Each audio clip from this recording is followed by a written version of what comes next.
Hello students, welcome to my YouTube channel integrated marketing communication. New subject introduce हुआ है as per the new education policy. तो आज का ये video lecture हमारा फर्स्ट है इस टॉपिक पे।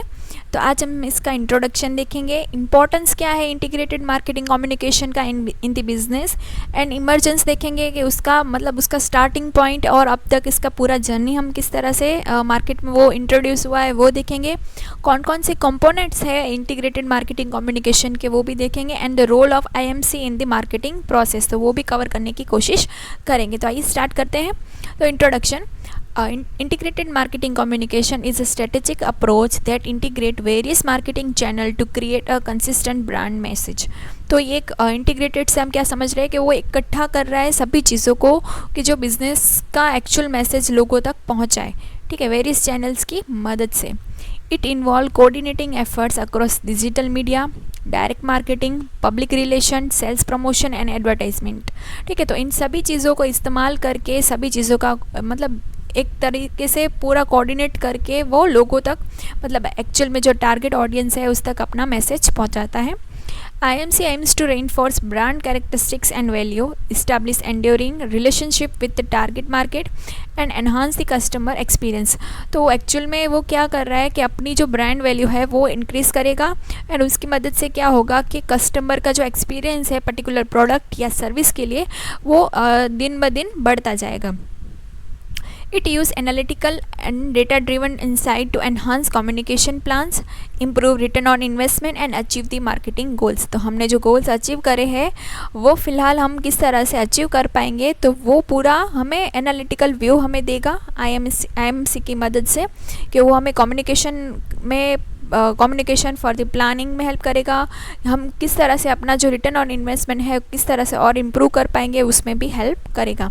तो IMC से हम क्या समझ रहे हैं कि पूरे ये सभी जो भी चैनल्स है जो हमें capitalising on the multi channel life to create a competitive advantage, तो इसकी मदद से हमें कॉम्पिटिटिव एडवांटेज मिलेगा कि हमारा प्रोडक्ट या हमारी सर्विस है वो दूसरे जो कॉम्पिटिटर है उससे किस तरह से डिफ्रेंशिएट कर पाएगी। तो हम इन सभी चैनल्स की मदद से जो भी चैनल्स हमारे पास अवेलेबल हैं उन सभी चैनल्स पे हमारे एडवर्टाइजमेंट, हमारी प्रमोशंस बार बार कस्टमर तक पहुंचती रहेगी, जिसकी मदद से कस्टमर हमारे प्रोडक्ट से अवेयर रहेंगे एंड उनके लॉयल्टी बढ़ेगी। Why MC is important? तो first the constant brand communication, तो उससे मदद से क्या होगा कि इंटीग्रेटेड मार्केटिंग कम्युनिकेशन में ensure that single brand message is communicate over all channel of communication, supporting to maintenance of the brands identity and core value of the different touch points. तो इसकी मदद से क्या होगा कि हमारे ऑल चैनल्स पर हमारा जो मैसेज है एक्चुअल टारगेट कस्टमर तक पहुंचता रहेगा, जिसकी मदद से क्या होगा कि हमारी ब्रांड आइडेंटिटी मेंटेन रहेगी इन द मार्केट। फिर इम्प्रूव द कंज्यूमर पार्टिसिपेशन, तो वो हेल्प करेगा business engage consumers more successfully by combining marketing initiative which builds stronger bond and relationship. तो वो कस्टमर के बीच में बॉन्ड्स स्ट्रॉन्ग और भी बनाएगा, रिलेशन और भी अच्छे से मेंटेन करने में हेल्प करेगा। फिर एफिशिएंट रिसोर्स एलोकेशन, तो इसकी मदद से क्या होगा by coordinating marketing initiative, reducing effort duplication and optimising the impact on each campaign, IMC make it possible to allocate resource efficiency. तो हमारे पास जो भी रिसोर्सेज अवेलेबल है ऑर्गेनाइजेशंस के पास, तो उसको पता चलेगा कि किस मार्केट में हमने ज़्यादा ध्यान देना है और किस तरह से हम डुप्लीकेशन को रिड्यूस कर पाएंगे कि एक ही एडवर्टाइजमेंट है वो बार बार रिपीट ना हो इस तरह से, और हम जो भी कैंपेन कर रहे हैं उसमें भी डुप्लीकेशन ना आए, हम हर बार कुछ न्यू आइडिया के साथ मार्केट में इंट्रोड्यूस हो। तो उस IMC की मदद से ये पॉसिबल हो पाएगा। फिर बेटर रिटर्न ऑन इन्वेस्टमेंट में हेल्प करेगा किसे कि मैं increase the marketing campaigns efficiency and therefore their return on investment and overall cost efficiency by aligning market channels and in synergies वे।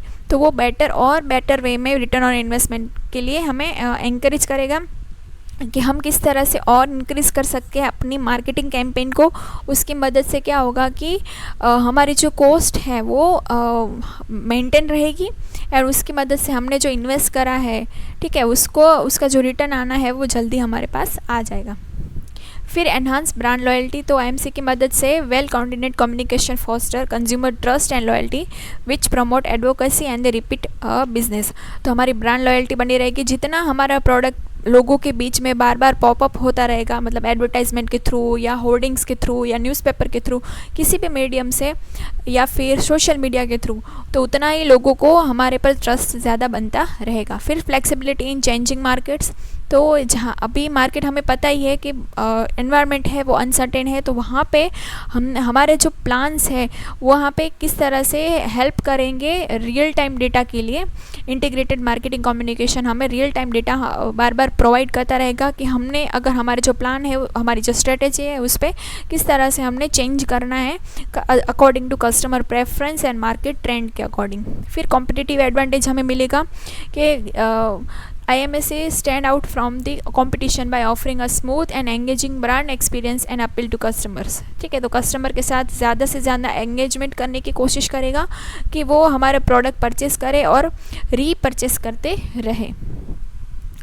अभी इमरजेंस ऑफ द IMS, तो किस तरह से उसका स्टार्टिंग पॉइंट कहाँ से हुआ, तो 1991 से एंड 1991 में हम देख रहे हैं कि जहाँ पे कॉन्सेप्ट कौन से इंट्रोड्यूस हुए थे।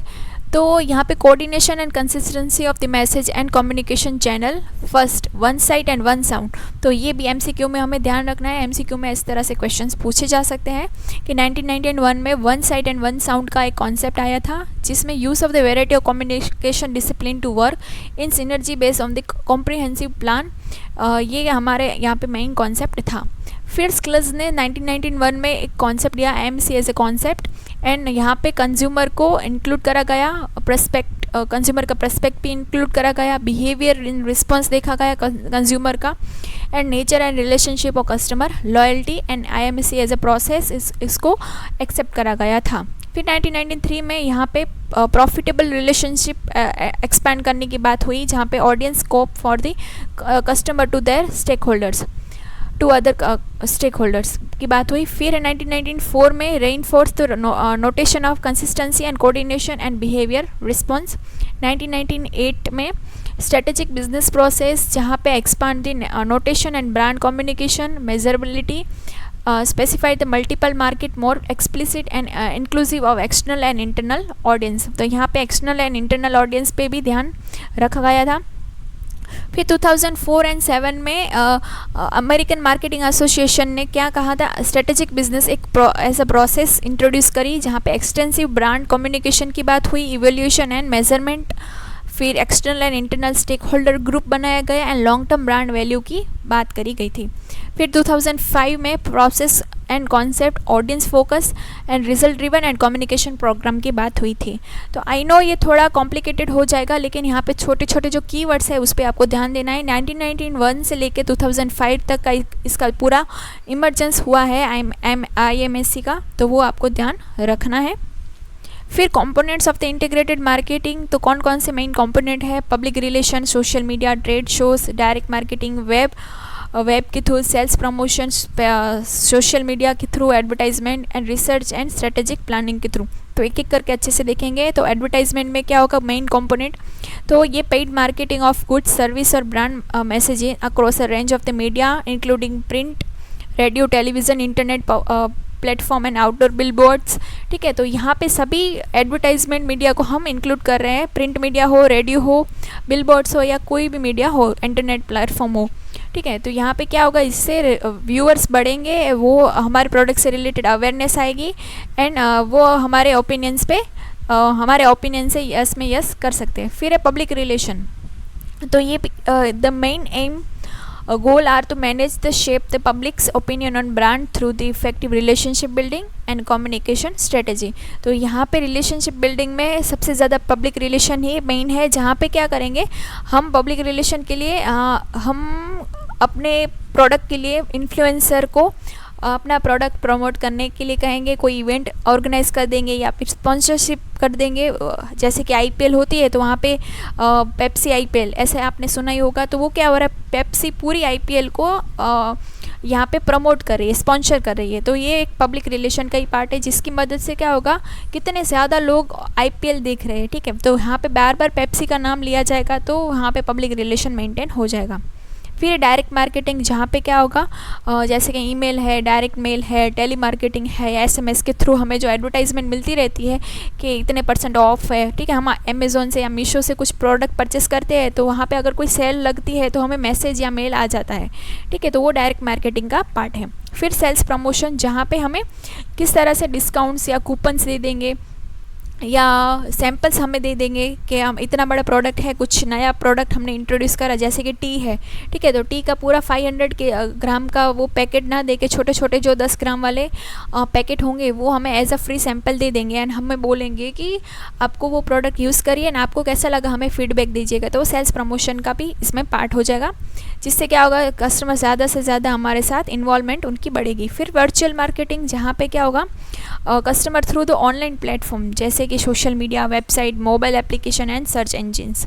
तो हम जब भी कोई सर्च करें कि बेस्ट ईयरफोन्स, तो हमें को जैसे 2-4 ब्रांड है उनके पहले ही पॉपअप देखने स्टार्ट हो जाएंगे, वो इसकी वैरायटी वगैरह, प्राइस। तो वहाँ पे हमें सर्च इंजन से भी हम मार्केटिंग कर सकते हैं। फिर कंटेंट एडवर्टाइजमेंट, जहाँ पे क्या होगा, जैसे कि आर्टिकल्स हो गए, ब्लॉग्स हो गए, वीडियो हो गए, इन्फोग्राफिक्स हो गई, या पर पॉडकास्ट जो आजकल बहुत ज़्यादा चल रहा है, तो वहाँ पे डायरेक्ट कंटेंट मार्केटिंग करी जाती है, जहाँ पे पर्सन अपनी बात रखते हैं डायरेक्ट टू दी कस्टमर। फिर सोशल मीडिया मार्केटिंग, जैसे कि प्लेटफॉर्म्स हो गए, यूट्यूब हो गया, लिंक्डइन हो गया, इंस्टाग्राम है, फेसबुक है, ट्विटर है।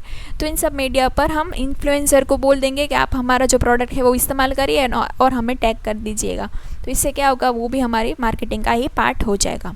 फिर पार्टनरशिप एंड स्पॉन्सरशिप, जहाँ पे अभी सबसे ज़्यादा देखने को मिलती है, जिसकी मदद से क्या होगा, ऑडियंस को ब्रांड अवेयरनेस सबसे ज़्यादा हो जाएगी, जिससे हमारी रेपुटेशन बढ़ेगी और ब्रांड हमारे फ्रिक्वेंट वर्क में आएगी, ठीक है। क्योंकि विथ अदर ब्रांड, तो एक स्पॉन्सरशिप साथ में कर लेते हैं ना, कि अगर कोई वॉच है और कोई अलग कोई और भी ब्रांड है, दोनों मिलकर कोई स्पॉन्सरशिप करी, पार्टनरशिप कर ली, तो एक प्रोडक्ट के साथ दूसरी प्रोडक्ट बाय डिफ़ॉल्ट प्रमोट हो जाएगी।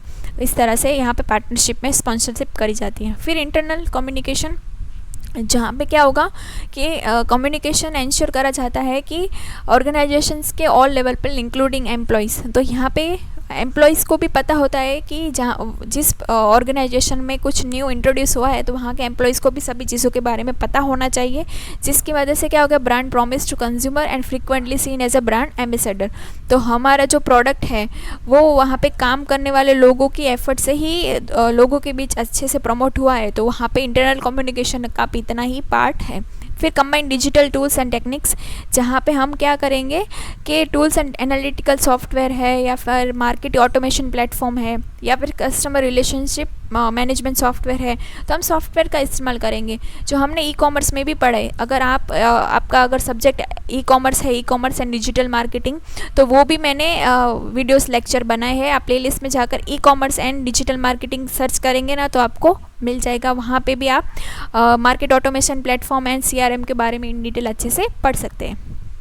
फिर role of IMC in the marketing process, तो IMC का मेन रोल क्या है मार्केटिंग प्रोसेस में, तो ये पूरा एक चार्ट में हम अच्छे से पहले समझ लेते हैं। तो फर्स्ट क्या होगा, मार्केटिंग स्ट्रेटेजी एंड एनालिसिस में हम क्या करेंगे कि हम पहले अपॉर्चुनिटी एनालाइज करेंगे कि एक्चुअल में हमारे पास कितनी अपॉर्चुनिटीज़ अवेलेबल है मार्केट में, कि हम प्रोडक्ट को या हमारी सर्विस को किस तरह से दूसरे से अलग कर सकते हैं। फिर कॉम्पिटिटिव एनालिसिस करेंगे, ये हमारे कॉम्पिटिटर है वो एक्चुअल में क्या कर रहे हैं और हम उनसे क्या अलग कर सकते हैं। फिर हम अपने यहाँ टारगेट मार्केटिंग करेंगे, जैसे कि STP, पहले हम सेगमेंट बना देंगे, मतलब ग्रुप बना देंगे, फिर उसको टारगेट करेंगे एंड फिर हमारे प्रोडक्ट की पोजीशनिंग करेंगे, लेकिन एक्चुअल में मार्केट में किस तरह से हमने एंटर करना है।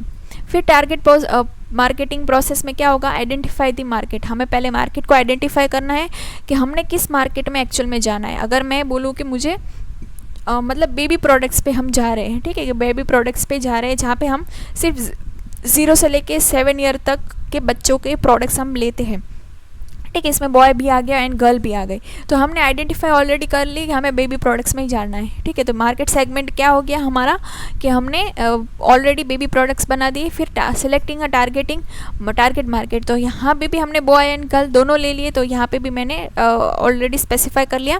एंड फिर पोजिशनिंग करेंगे कि हमने सिर्फ बेबी प्रोडक्ट पे ही ध्यान देना है, अदर प्रोडक्ट्स पे हमने कुछ करना नहीं है।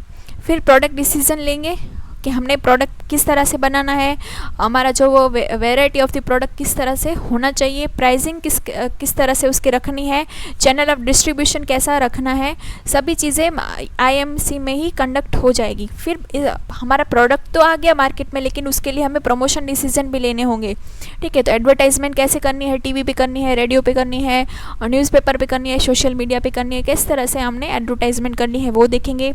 उसमें डायरेक्ट मार्केटिंग, फिर इंटीग्रेटिव मार्केटिंग सेल्स प्रमोशन के थ्रू करेंगे, या फिर पब्लिक ओपिनियन लेंगे, पर्सनल सेलिंग करेंगे, किस तरह से हम अपना प्रोडक्ट का प्रमोशन करेंगे वो हमें देखना है। हमारा प्रोडक्ट अभी रेडी है एक्चुअल टारगेट मार्केट तक जाने के लिए, तो वहाँ पे जाने के लिए हमें पहले रीसेलर चाहिए जो जिससे कस्टमर एक्चुअल में परचेस कर रहे हैं प्रोडक्ट। तो एक एक करके अभी अच्छे से देखते हैं कि फर्स्ट क्या होगा। मार्केट स्ट्रेटेजी एंड एनालिसिस हमने करना है, जहाँ पे strategic marketing plans usually involve from organisations overall corporate strategy and serve as a guide for the specific marketing programme and policies.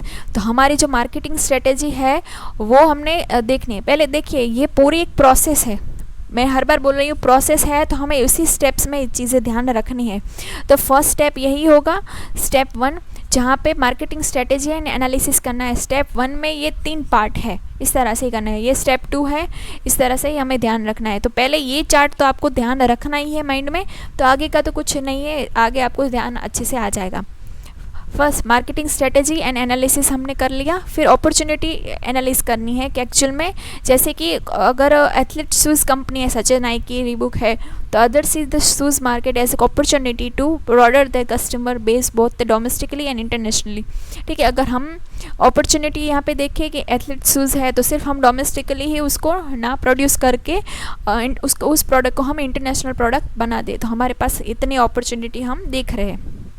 फिर कॉम्पिटिटिव में क्या देखेंगे कि हम देखेंगे कि example recently seen significant growth in high ended luxury market with more consumer spending more of their money to luxury goods and there ever before, ठीक है। तो कॉम्पिटिटिव हमारे पास ये भी एक अपॉर्चुनिटी है कि हम देख रहे हैं कि हमारा जो प्रोडक्ट है उसकी कॉम्पिटिटिव एनालिसिस हम करेंगे कैसे कि हमारा जो प्रोडक्ट है उसकी मार्केट में डिमांड बढ़ सकती है, ठीक है। अगर हम उसको और ज़्यादा लग्जरियस वे में दिखाएं मार्केट में, तो वहाँ पे लोग ज़्यादा स्पेंड करेंगे हमारे प्रोडक्ट पे, तो ये हमने देखना है।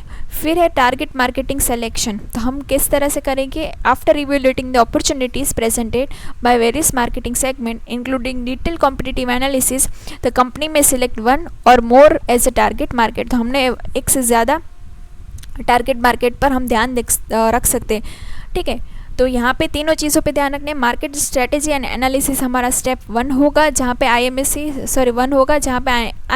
की मदद से हमने 3 चीज़ देखनी है कि हमारे पास मार्केट में कितनी अपॉर्चुनिटी बन सकती है, कॉम्पिटिटिव एनालिसिस हमने करना है, एंड टारगेट मार्केट सिलेक्शन भी करना है। फिर टारगेट मार्केटिंग प्रोसेस में क्या करेंगे हम, because few if any product can satisfy the need of all consumer, companies even develop different marketing strategy to satisfy different consumer need। तो हर कंज्यूमर की नीड अलग अलग है, तो उसके अकॉर्डिंग हमने नए नए प्रोडक्ट तो नहीं बना सकते, तो हमने पहले उसका पूरा आइडेंटिफाई करना है मार्केट कि किस तरह से कौन कौन सी सिमिलर लाइफस्टाइल वाले या नीड वाले या लाइक वाले लोग हमने ढूंढने हैं, और उसके स्पेसिफिक रिक्वायरमेंट को हमने फुलफिल करना है। तो फर्स्ट टारगेट मार्केटिंग प्रोसेस में आइडेंटिफाई करेंगे मार्केट को, फिर मार्केट सेगमेंट बना देंगे। तो सेगमेंट के 5 तरीके से बनाएंगे कि पहले तो हम ग्रुप फाइंड आउट करेंगे कि उनका एक्चुअल नीड वाले, मतलब सेम नीड वाले लोगों को ग्रुप बना देंगे। फिर क्या होगा, उन ग्रुप को हम यूजुअली प्रोडक्ट्स ऑफर कौन से प्रोडक्ट हम ऑफ़र कर सकते हैं वो देखेंगे। फिर उसके अकॉर्डिंग हम प्रोडक्ट को और रिलेटेबल बनाने की कोशिश करेंगे, प्रोडक्ट को हम एक्शंस में कैसे ला सकते हैं। लोगों की नीड तो कुछ भी हो सकती है, ठीक है, तो उस नीड को एक्चुअल एक्शन में लाने के लिए भी हमने प्रैक्टिस करनी है। फिर selecting a target segment towards the which the firm direct it's marketing actions. तो हमारे जो मार्केट में हमने जो प्रोडक्ट लॉन्च करना है, ठीक है, यहाँ पे सिर्फ अभी तो तैयारी चल रही है, हमने एक्चुअल में प्रोडक्ट लॉन्च करा नहीं है यहाँ पे लोगों तक, तो नीड का ध्यान रखेंगे। फिर प्रोडक्ट को हम ऑफ़र कर सकते हैं नहीं कर सकते, प्रोडक्ट हम एक्चुअल में एक्शंस में लाने की सोच रहे हैं ना, उसके अकॉर्डिंग हम मार्केट में उस प्रोडक्ट का सेगमेंट बना देंगे and taking marketing action to reach target segment. फिर हम एक्चुअल टारगेट तक पहुँचेंगे। बेबी ठीक है, बेबी प्रोडक्ट्स हम बनाने की सोच रहे थे, हमने नीड देखी कि छोटे बच्चों के लिए मतलब कुछ ऐसी चीज़ होनी चाहिए। आपने देखा भी है रील्स में कि ऐसा प्रोडक्ट हो कि जो बच्चे खाना जिसमें रखते हैं, ठीक है, खाना रखते हैं तो वो बार बार बच्चे वो बाउल है वो गिरा देते हैं तो खाना भी गिर जाता है। तो इस सिचुएशन में क्या होगा कि हम ऐसा कोई बाउल बना दे ऐसे रोटेट मतलब इस तरह के कि वो खाना उसमें से ना गिरे। तो यहाँ पे नीड जनरेट हुई, उसके अकॉर्डिंग हमने प्रोडक्ट देखे कि एक बाउल बनाए या फिर डिश बनाए, क्या चीज़ बनाए। तो हमने प्रोडक्ट वेरियस प्रोडक्ट ऑफ़र करे, उसमें से भी हमने 2-3 देखे कि उसका ऑफ़र मतलब ये प्रोडक्ट है वो एक्शन में लाने जैसे है। उसके अकॉर्डिंग हमने टारगेट सेगमेंट कर दिया कि कितने साल के बच्चों के लिए वो है, 0 से लेकर 2 साल तक के बच्चे हैं उनके लिए ये बॉल फिट है। एंड फिर हमने उसको एक्चुअल टारगेट तक पहुंचा दिया। तो किस तरह से सेगमेंट हो सकता है, जियोग्राफिकल हो सकता है, डेमोग्राफिकल हो सकता है, साइकोग्राफिकल एंड बिहेवियर एट्रीब्यूट के तरह हो सकता है। ये पूरा मैंने मार्केटिंग मैनेजमेंट में अच्छे से कवर करवा दिया है, ठीक है। तो वहाँ पे आप देख लीजिएगा कि अकॉर्डिंग टू द सेगमेंट किस तरह से बाइफर्केट करा जाता है। फिर सिलेक्टिंग अ टारगेट मार्केट, तो हम फिर किस तरह से 3 टाइप में सिलेक्ट कर सकते हैं मार्केट को। फॉर अनडिफ्रेंशिएट मार्केटिंग, जैसे कि हो गया कोका कोला, ठीक है, ऐसे सॉफ्ट ड्रिंक की कोई कंपनी है तो वो बाइफर्केट नहीं करती कि छोटे बच्चों के लिए है, बड़े के लिए है, बुजुर्ग के लिए, वो तो सबके लिए है, अनडिफ्रेंशिएट मार्केटिंग है। फिर डिफ्रेंशिएट में क्या होगा, हम थोड़ा डिफ्रेंशिएट करेंगे कि इतने साल तक के बच्चे नहीं पियेंगे, बड़े मतलब मिडिल एज वाले ही पियेंगे और बुजुर्ग नहीं पियेंगे, तो हमने थोड़ा डिफ्रेंशिएट कर दिया। एंड कॉन्सेंट्रेट में क्या होगा, हम सिर्फ बोलेंगे वही लोग पियेंगे, ठीक है, इतना ही फोकस कर ले कि ये सिर्फ मतलब हम बोले बेबी प्रोडक्ट की तो यहाँ 0 से लेकर 3 साल तक के बच्चों के लिए ही है, ऐसा हम कॉन्सेंट्रेट कर दे तो वहाँ पे होगा ही कॉन्सेंट्रेटेड मार्केटिंग। तो इंटीग्रेटेड मार्केटिंग कम्युनिकेशन की मदद से हम सिलेक्ट कर सकेंगे अपना टारगेट मार्केट। फिर मार्केट पोजिशनिंग पे आ जाएंगे कि हमने जो मार्केट के लिए STP बनाया, स्टेगमेंट बना दिया, ठीक है, एक बेबी प्रोडक्ट करना है, और फिर टारगेट कर दिया कि कितने साल तक के 0 से 7 साल के बच्चों के लिए, इसमें बॉय एंड गर्ल दोनों आ गए। एंड फिर पोजिशनिंग में एक्चुअल में हमारा प्रोडक्ट के लिए हमने सभी art and science of fitting the product और सर्विस टू वन और more segment of the broad market in such a way that setting meaningfully apart from the competition. और अब भी हमारा प्रोडक्ट मार्केट में लॉन्च होने के लिए एकदम रेडी है, तो वो मार्केट पोजिशनिंग में आ जाएगा। फिर हो गया developing the marketing planning programme, तो हम क्या क्या प्रोग्राम डेवलप करेंगे। फर्स्ट, प्रोडक्ट डिसीजन, तो हमने किस टाइप का प्रोडक्ट मार्केट में लॉन्च करना है, कि जैसे कि प्रोडक्ट क्या होगा, anything that can be marketed and that when used to support gives the satisfaction to the individual, ऐसी चीज़ जो लोगों को सेटिस्फेक्शन प्रोवाइड करे वो हो गई प्रोडक्ट, ठीक है। तो ऐसा प्रोडक्ट हम लॉन्च करेंगे जो उसका एक्सपीरियंस अच्छा होगा।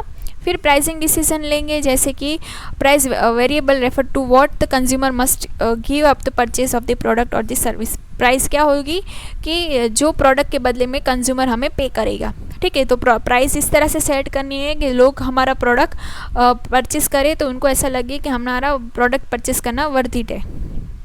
फिर डिस्ट्रीब्यूशन चैनल को देखेंगे कि हमने कैसे चैनल हमने बनानी है, हमारे पास मोटिव इंटरमीडियरी किस तरह से है, होलसेलर है, डिस्ट्रीब्यूटर है, ब्रोकर है, रिटेलर है, इन सब की मदद ही हमने चाहिए हमारा एक्चुअल में प्रोडक्ट या सर्विस कस्टमर तक पहुंचाने के लिए। डिस्ट्रीब्यूशन चैनल हमारे लिए मस्ट है, जो IMSC प्रोग्राम की मदद से हम अच्छे से कर पाएंगे। फिर role of advertising and promotion, तो यहाँ पे सबसे ज़्यादा हमारा प्रोडक्ट लॉन्च तो हो गया लेकिन लोगों तक किस तरह से पहुँचेगा, ठीक है। तो प्रमोशंस के, सेल्स प्रमोशन के थ्रू, एडवर्टाइजमेंट पब्लिसिटी के थ्रू, या फिर consumer about the product, consumer के खुद के जो माउथ पब्लिशिंग है उसके थ्रू हो सकता है, या फिर उसके प्राइस सही है, प्लेस प्रॉपर होना चाहिए, एंड प्रोडक्ट किस तरह से अवेलेबल है। कुछ प्रोडक्ट आउट ऑफ मतलब इंडिया ही अवेलेबल होते हैं, तो इस तरह से प्रोडक्ट वहाँ से लेने में बहुत ज़्यादा दिक्कत हो सकती है, तो वहाँ के लिए भी हमने किस तरह से एडवर्टाइजमेंट करें, वो सभी चीज़ें इसमें ही कंसिडर हो जाएगी। तो आई होप सो इस वीडियो से आपको हेल्प मिली होगी। अगर चैनल पर आप नए हैं तो ज़रूर से सब्सक्राइब कर लीजिएगा। Thanks for watching.